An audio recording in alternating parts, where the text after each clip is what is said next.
아시는 분들도 있겠지만 저는 운동을 참 좋아합니다. 그중에도 축구를 참 좋아합니다. 목사가 된 이후로 축구하는 것을 좀 자제하고 있지만 정말 축구를 좋아합니다. 제가 신학생 생활을 마치고 정식으로 감리교회 목회자 회원 이제 수련 목회자로 되면서 깨달은 한 가지가 있습니다. 목사님들과 운동하면서 깨달은 것인데요. 목사님들 축구에 심판 보는 것이 굉장히 어렵다는 겁니다. 목사님들 축구할 때 심판 보는 것은 여러분 순교를 각오하고 봐야 되는 겁니다. 목사님들이 여러분 누굽니까? 단에서 진리를 선포하시는 분들이잖아요. 그런데 이분들이 운동장에서도 진리가 되십니다. 그래가지고 본인들이 다 맞는 거예요. 그래서 목사님들 축구 심판 보는 것이 정말 어려운 일입니다. 지금은 코로나로 멈춰 있지만 감리교회는 연회마다 1년에 한 번, 2년에 한 번 체육 대회를 엽니다. 그 중에서 가장 메인 종목이 축구 대회입니다. 근데 문제가 뭐냐면 이름은 친선인데 친선이 되지 않을 때가 많다는 겁니다. 운동을 하다 보면 과열되기도 하고요. 심지어 몸싸움으로 이렇게 막 번지기도 하고 시비가 붙기도 합니다. 제가 수련목이 되고 난 후에 두 번째 해에 우리는 경기연회인데 제가 있던 수련목으로 있던 중앙연회에서도 체육대회가 열렸습니다. 그래서 제가 축구 대표로 지방 대표로 나가게 되었습니다. 그런데 문제는 당시 저희 지방이 항상 꼴찌를 하는 지방이었다는 겁니다. 만년 꼴찌가 저희 지방이었어요.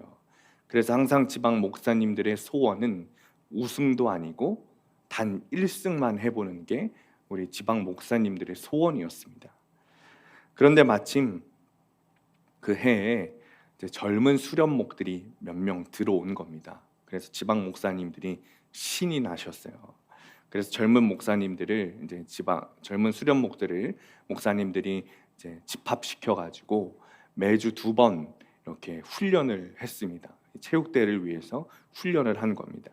하루라도 좀 아프고 뭐 핑계 대면서 안 나오거나 훈련에 늦으면 그렇게 눈칫밥을 먹으면서 한 달 이상을 이제 연습을 하고 체육대회로 나갔습니다. 그리고 대망의 체육대회 날이 열렸는데요. 여러분, 저희 지방이 몇 등을 했을까요? 몇 등 했을까요? 놀라지 않도록 마음을 붙잡으시고 들으시기 바랍니다. 저희가 무려 우승을 했습니다.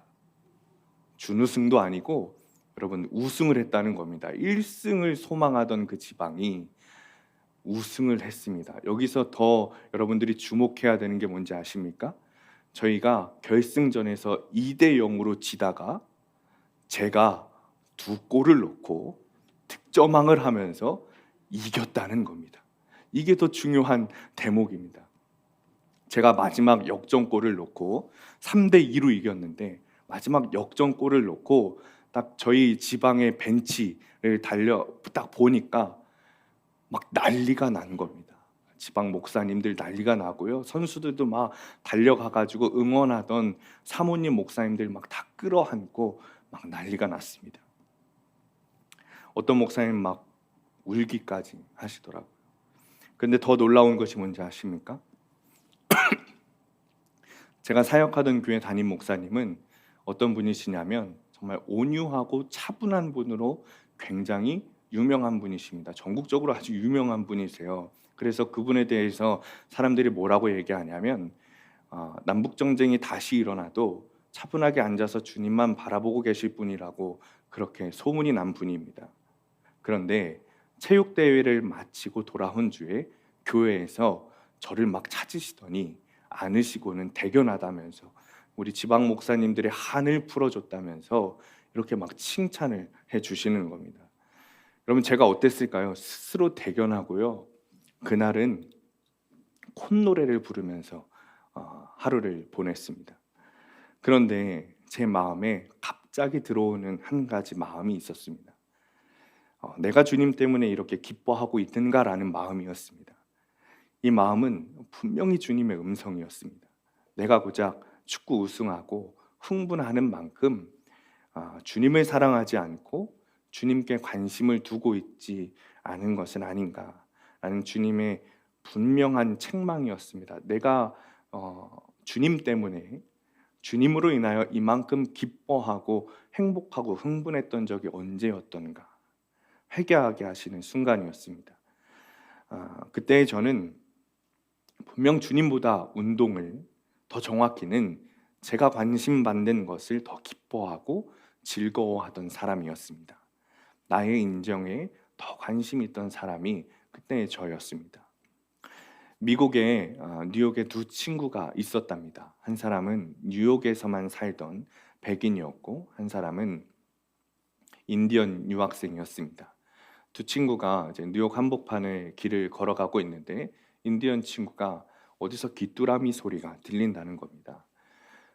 그래서 이 뉴욕 친구가 무슨 이 뉴욕에 귀뚜라미 소리가 들리냐, 귀뚜라미가 이 뉴욕에 어디 있겠냐, 만약에 들린다고 하더라도 그게 너에게 그 소리가 들리겠냐, 막 이렇게 핀잔을 주면서 이야기를 했습니다. 그랬더니 이 인디언 친구가 귀뚜라미 소리가 들리는 곳으로 가더니 작은 이 풀더미에서 귀뚜라미를 결국 찾아내고 말았어요. 그랬더니 뉴요커 친구가 대단하다 막 그러면서 막 칭찬하는 거죠. 너의 청력이 정말 좋구나 이렇게 칭찬을 했어요. 그랬더니 인디언 친구가 그게 아니라는 겁니다. 그러더니 자기 주머니에서 동전 하나를 꺼내서 길바닥에 땡그랑 던졌어요. 그랬더니 주위에 있던 뉴욕 사람들이, 백인 사람들이 그 동전 소리를 듣고 일제히 쳐다봤다는 겁니다. 이 이야기는 무엇에 관심이 있느냐에 따라 그 소리가 들리기도 하고 들리지 않기도 한다는 것을 의미합니다. 우리도 어쩌면 관심 있는 소리에만 귀를 기울이고 사는지 모르겠습니다. 여러분, 우리는 어떤 소리를 잘 듣고 있을까요?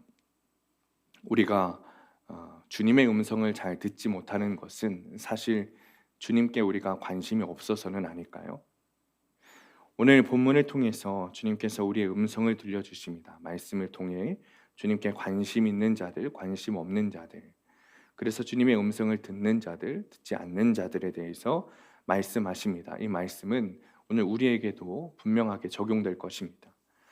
본문에는 예수님의 말씀을 듣고 있는 자들이 나옵니다. 세 부류가 나오는데요. 하나는 사도들이고, 하나는 제자의 많은 무리들이고, 또 하나는 허다한 많은 사람들입니다. 예수님께서 지금 평지에서 설교하고 계십니다. 이 본문은 마태복음에서 산상수훈이라고 불리는 말씀과 평행되는 말씀입니다. 마태복음에서는 산상수훈, 즉 산에서 주님께서 설교하는 이야기인데 오늘 누가복음은 주님께서 평지에서 설교하고 계신다라고 되어 있죠. 그런데 혹시 다른 장소는 아닌가 싶지만 그렇지는 않은 것 같습니다. 누가복음의 평지라는 헬라어 원어가 이제 토프페디누라는 말인데 이 토프페디누가 그냥 평지가 아니라 산 중간 어디인가 있는 그런 평평한 곳, 능선 어디인가 있는 그런 평평한 곳을 의미합니다. 사실 마태복음과의 차이는 좀 많이 있습니다. 팔복이라고 일컫는 마태복음의 말씀과는 달리 오늘 본문의 누가는 복과 그리고 화에 대해서도 말하고 있습니다. 그래서 오늘 본문은 사복, 사화라고 부르기도 합니다. 네 개의 복, 네 개의 화라는 것이죠. 먼저 네 개의 복을 받는 사람들입니다. 20절, 22절 말씀 우리가 좀 함께 읽겠습니다. 20절, 22절 시작. 예수께서 눈을 들어 제자들을 보시고 이르시되 너희 가난한 자는 복이 있나니 하나님의 나라가 너희 것이며 지금 줄인 자는 복이 있나니 너희가 배부름을 얻을 것이며 지금 무는 자는 복이 있나니 너희가 웃을 것이며 인자로 말미암아 사람들이 너희를 미워하며 멀리하고 욕하고 너희 이름을 악하다 하여 버릴 때에는 너희에게 복이 있도다. 아멘. 자, 가난한 자, 줄인 자, 우는 자, 인자로 말미암아 사람들에게 버림받고 멀리하고 미워하는 자에게 복이 있다. 이렇게 주님께서 말씀하고 계십니다. 먼저 가난한 자는 누가복음 4장 18절에 보면 가난한 자에게 복음을 전한다고 하시는데, 경건한 자, 원어적으로 해석하자면 겸손한 자를 말합니다. 그러니까 이들이 하나님 나라를 이미 취했기 때문에 복받은 자들입니다. 누가복음에서 가난한 자는 예수님의 특별한 사역 대상으로 여겨집니다. 이들은 자신의 삶을 스스로 통제하지 못하기 때문에, 그래서 오히려 오직 주님만 의지해야 하기 때문에 복받은 사람이다라고 되어 있습니다. 줄인 자는 미래의 배부름과 만족감을 얻는 사람입니다. 줄인 자는 권력 있는 사람들로 인해서 종교적 통제, 박해를 당해서 줄이게 된 사람들입니다. 그러니까 줄인 자는 물질적으로 궁핍할 수는 있지만, 이들은 사실 자신들이 하나님께서 돌보시기를 구하면서 주님께 얼굴을 향하여 들고 있는 자들입니다. 그러니까 하나님께서 그들을 만족해 하시고 즐거워하시는 것이죠. 그러니 줄인 자들이 받게 되는 축복은 지금 가지고 있는 어떤 부족함보다 더 능가하게 되는 겁니다. 우는 자는 가난한 사람들, 줄인 자들을 다 포함하고 있는데, 하나님께서는 그들의 눈물을 보시면서 웃음으로 바뀌게 하실 겁니다. 실망과 고통은 기쁨으로 변하게 됩니다. 우는 사람들은 하나님과 같은 편에 섰다는 이유로 고통당하고 사람들에게 거부당하기 때문입니다. 마지막으로 주님으로 인하여 버림받은 자들은 앞에서 말한 축복들 중에 가장 핵심적인 내용입니다. 이 내용은 축복받는 사람들이 가지는 그런 신앙적인 측면에 대해서 보여주기 때문입니다. 이들은 미움, 욕설, 거절, 그리고 유대 공동체로부터 쫓겨남을 당했습니다.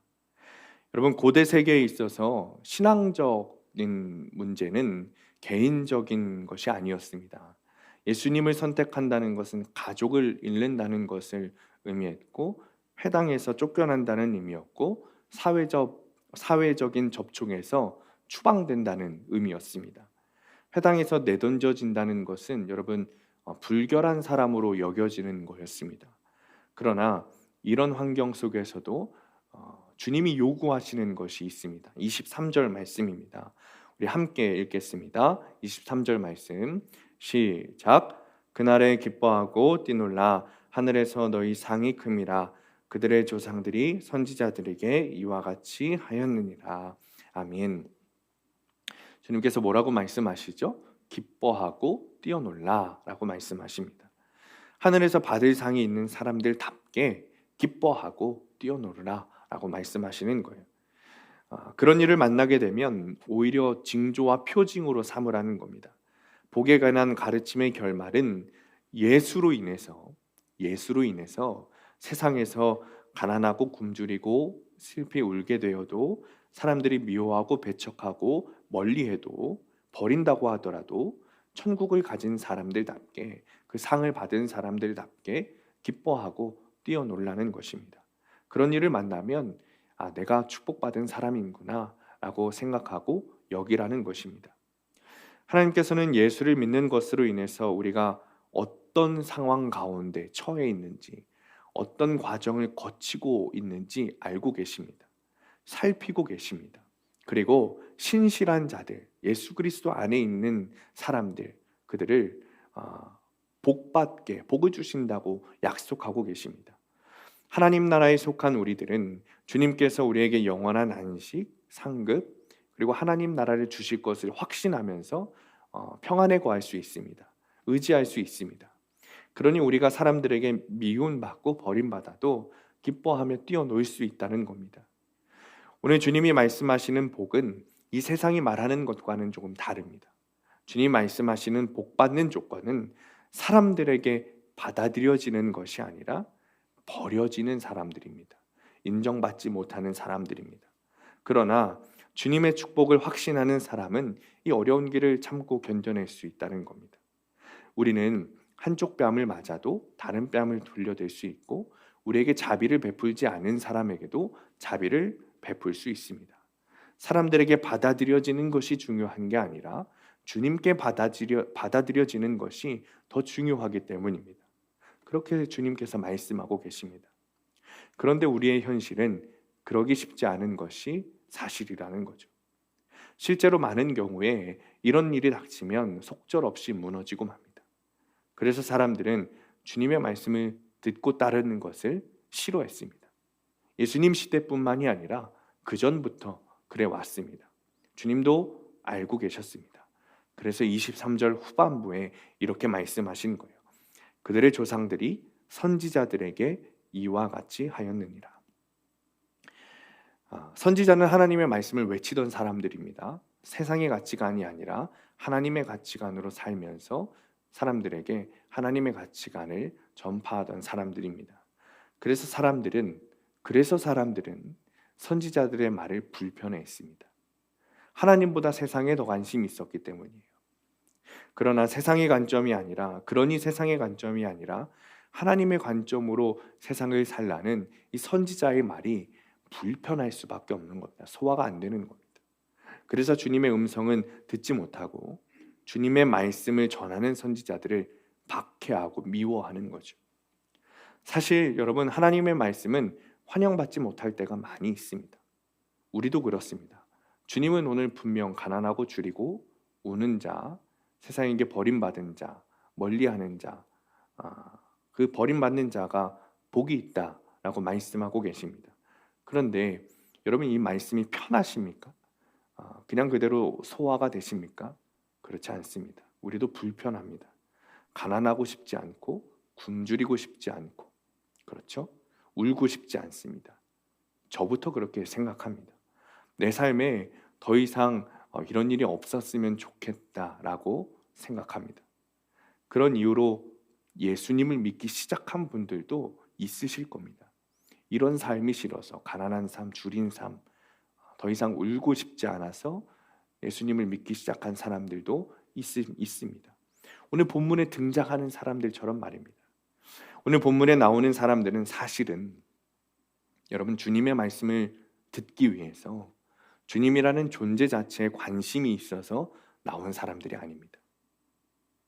자신의 병을 고쳐보기 위해서, 귀신을 내쫓기 위해서 주님께 다가온 사람들입니다. 19절 말씀입니다. 온 무리가 예수를 만지려고 힘쓰니 이는 능력이 예수께로부터 나와서 모든 사람을 낫게 함이로라. 이러다 보니 아무래도 가난한 자가 복이 있다는 말에, 주님의 말씀에 그들이 등을 돌리고 집으로 돌아가지 않았을까 싶기도 합니다. 화를 내는 사람은 없었을까 싶기도 합니다. 사실 이들의 마음에는 여러분, 부유해지고 싶어서, 건강해지고 싶어서 주님을 찾아왔기 때문입니다. 가난한 그대로, 줄인 그대로, 울고 있는 모습 그대로 사는 것이 아니라, 사실은 그들을 가난하게 하고 줄이게 하고 울게 했던 그 권력자들처럼 나도 그렇게 좀 살고 싶어서 예수님께 나온 자들입니다. 주님이라는 존재 자체, 주님의 말씀에 관심이 있어서가 아니라 자신의 세상적 욕심 때문에 주님께 나온 사람들입니다. 그러니 사실 이들은 가난하고 줄인 자, 울고 있는 자로 보기보다는 오늘 본문 후반부에 말씀하시는 부자가 되고 싶은 자들, 배부른 자들, 웃고 싶은 자들, 내몰리고 버림받아 주변인의 삶을 사는 것이 아니라 중심부의 삶을 살고 싶은 자들, 아싸가 아니라 인싸가 되고 싶은 자들인 것입니다. 그러니 주님의 말씀을 듣고자 노력한 것이 아니라 어떻게 해서든 그냥 주님 손 한번 잡아보려고, 주님 옷자락 한번 잡아보려고 했던 겁니다. 그러니 주님의 말씀이 여러분 불편할 수밖에 없는 거죠. 가난하고 배고프고 우는 자들에게 복이 있다 말씀하시니 그들이 화내고 돌아갈 만도 한 겁니다. 아무리 은혜를 입었다고 해도 자기 입에 쓰고 귀에 거슬리는 사람들은 싫어합니다. 예나 지금이나 똑같습니다. 주님께 이 은혜를 입었던 자들이, 이 사람들이 결국 주님을 십자가로 내몰았던 폭도가 되었습니다. 내 만족과 평안을 위해서 선지자를 박해하는 것쯤은 아무것도 아닙니다. 주님을 떠난 사람들을 여러분 다시 생각해 보시기 바랍니다. 그들은 처음부터 주님께 관심이 있던 게 아니라 배부른 세상에 관심이 있던 겁니다. 그러니 주님의 말씀을 듣는 것이 지치고 싫어지는 거죠. 안 들리는 겁니다. 인디언 사람이 뉴욕 한복판에서도 귀뚜라미 소리를 듣지만 뉴요커는 그것에 관심 없으니 듣지 못합니다. 그러나 동전 떨어지는 소리는 듣는 것처럼 우리는 언젠가 복에 관한 말씀은 주목하면서도 화에 관한 말씀은 대수롭지 않게 여기게 되었습니다. 주님의 말씀은 가볍게 무시하고 세상 사람들이 말하는 돈 잘 버는 법, 잘 먹고 잘 사는 법, 주식에 어떤 종목이 좋은지, 어떤 코인이 오르는지 그 소리만 들리고 있는 겁니다. 사랑하는 성도님들, 여러분은 무엇에 관심이 있으십니까? 예수님이라는 존재 자체십니까? 예수님의 말씀이십니까? 아니면 세상적 욕심입니까? 주님이 나에게 주셔야 한다고 생각하는 어떤 그런 목적입니까? 우리는 이 질문에 대해 분명하게 대답해야 할 가치가 있습니다. 만약 주님께서 병 고침을 위해서, 귀신을 내쫓기 위해서, 무언가 얻기 위해 당신을 찾아온 백성들에게 자신을 만지도록 그냥 놔두셨더라면 그들은 병 고침을 받았겠죠.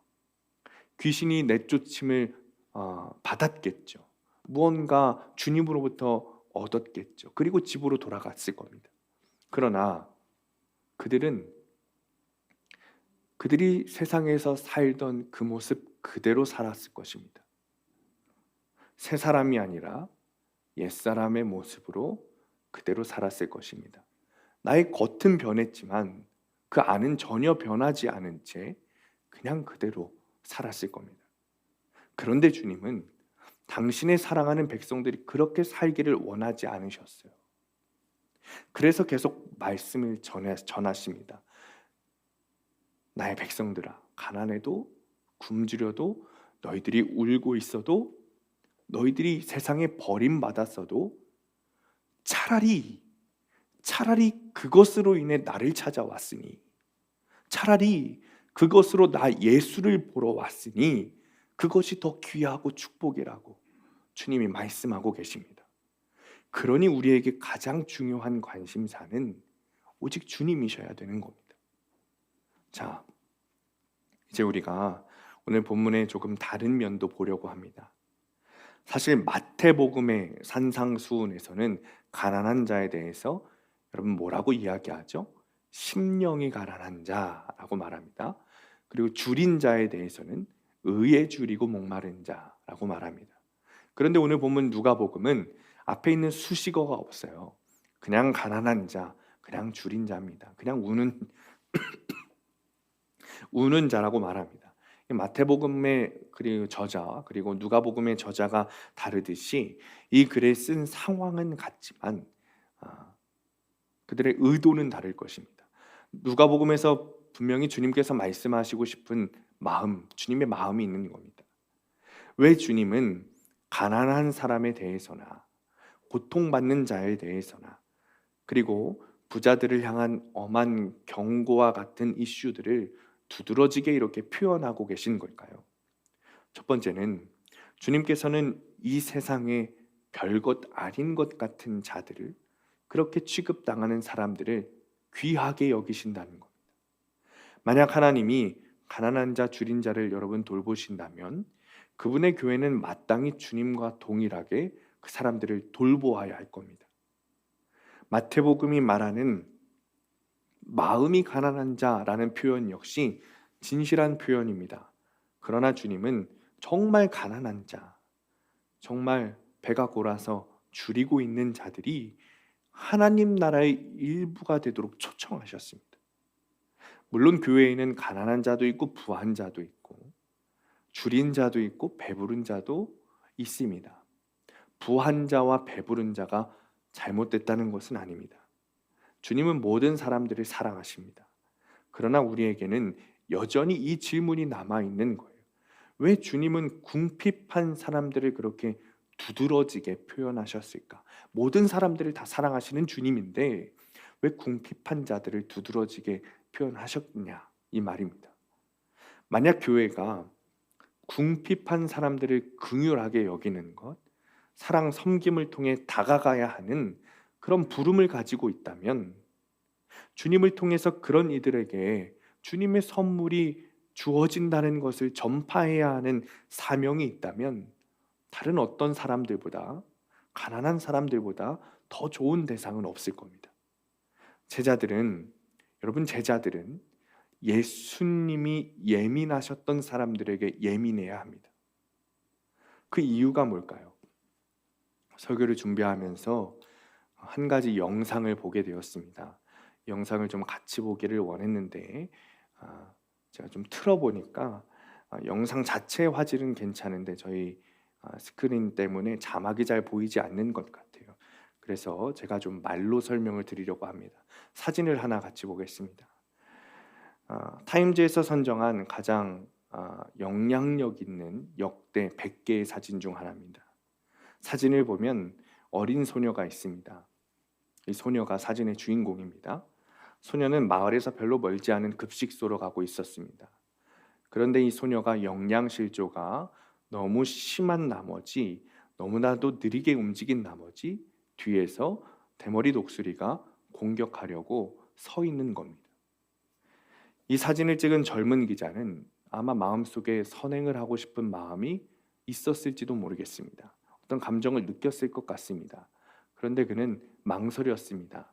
그의 직업이 사진 작가이기 때문이죠. 사진을 찍어야 했기 때문입니다. 그래서 그는 이 사진을 찍고 기다렸는데 이 독수리가 이 아이와 더 가까워지는 겁니다. 그래서 그는 독수리를 살짝 내쫓았습니다. 그런데 사진 작가가 돌아서자 독수리가 다시 돌아왔습니다. 그런데 이때 이 사진 작가에게 누군가 전해주었던 조언 하나가 떠올랐습니다. 이 지역에서는 질병 때문에 누구도 만나지 말고 아무도 만지지 말고 아무것도 하지 말라는 조언이었습니다. 그리고 그는 그 조언에 따라 아무것도 하지 않았습니다. 그 어떤 것도 하지 않았습니다. 왜냐하면 대가가 너무 컸기 때문이죠.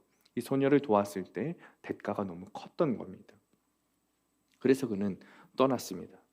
그는 돌아갔고 뉴욕타임즈에 1993년에 이 사진을 출판했고 1994년에는 이 사진으로 퓰리처상을 받았습니다. 이 퓰리처상은 사진작가로서 받을 수 있는 가장 권위 있는 상입니다. 그리고 그 후 4개월 뒤 이 사진작가는 스스로 목숨을 끊었습니다. 저는 여러분의 인생이 성공하기를 바랍니다. 인생이 잘 되는 것에는 잘못이 없습니다.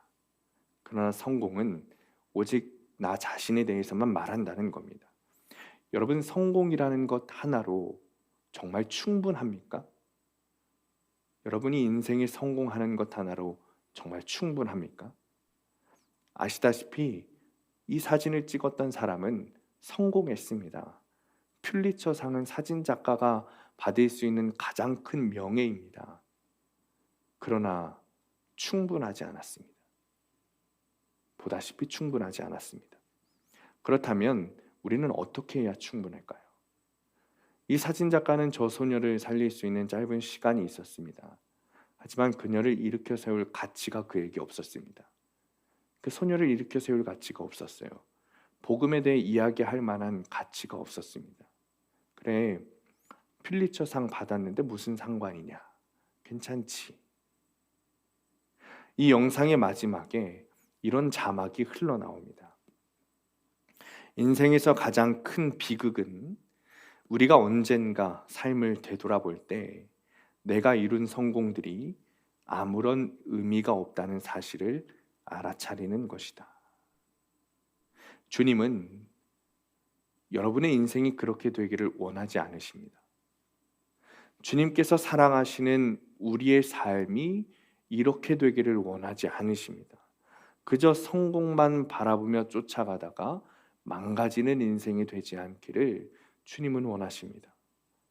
교회가 궁핍한 사람들을 긍휼하게 여기는 것, 사랑하고 섬기는 것, 그들에게 다가가야 하는 것, 그 이유는 주님이 그들을 사랑하셨고 그러니 우리가 그들을 사랑해야 하는 것도 맞지만 더 궁극적인 이유는 주님이 여러분들을 사랑하시기 때문입니다. 그리스도인으로 주님을 따라 하나님을 사랑하고 이웃을 사랑하는 것 맞습니다. 그리스도인으로 마땅히 해야 하는 것입니다. 그러나 그렇게 사랑하며 살도록 하게 하시는 이유, 주님이 여러분들을 사랑하시기 때문입니다. 나의 인생이 세상의 성공만 바라보며 망가져가는 것을 주님은 바라보실 수 없기 때문입니다. 가난한 자, 줄인 자를 돕고 우는 자를 위로하고 사랑할 때 우리의 인생이 가치 있게 됩니다. 그래서 우리를 사랑하시는 주님께서 우리를 위해 가난한 자, 궁핍한 자를 보게 하십니다. 주목하게 하십니다. 그러니 우리는 마땅히 주님의 사랑에 응답해야 합니다. 주님께서 분명히 말씀하셨습니다. 그날에 기뻐하고 뛰어 노르라. 하늘에서 너희의 상이 크다. 여러분, 시냇가에 심은 나무는 더위가 없고 가뭄이 없어서 복된 것이 아닙니다. 극심한 가뭄과 뙤약볕에도 뿌리를 적시는 시냇물이 있기 때문에 나무의 잎을 푸르게 하고 열매를 맺게 해주기 때문에 복되는 겁니다. 나무가 복된 것이 아니라 마르지 않는 시냇물이 있기 때문에 나무를 복되게 하는 겁니다. 말씀을 마칩니다. 사랑하는 성도님들, 주님께 더 관심을 가지시기 바랍니다. 주님의 말씀에 더 깊게 관심을 쏟으시기 바랍니다. 우리의 삶에 힘들고 어려운 일, 고난이 찾아와도 주님께 관심이 있는 사람들은 그것으로 인해 주님을 찬양하고 기뻐하게 될 겁니다. 주님의 나라가 우리의 것이라는 확신이기 때문입니다. 더불어 가난한 자, 줄인 자, 우는 자를 볼 때 주님께서 나를 사랑하셔서 보내신 이들이라 여기며 사랑하고 위로하시기 바랍니다. 우리의 인생을 가치 있게 하시는 주님의 사랑입니다. 한 주간도 세상의 성공이 아니라 주님의 말씀과 주님의 자체에 관심을 두시고 주님의 사랑에 가치 있는 삶을 사시게 되시기를 간절히 축원합니다.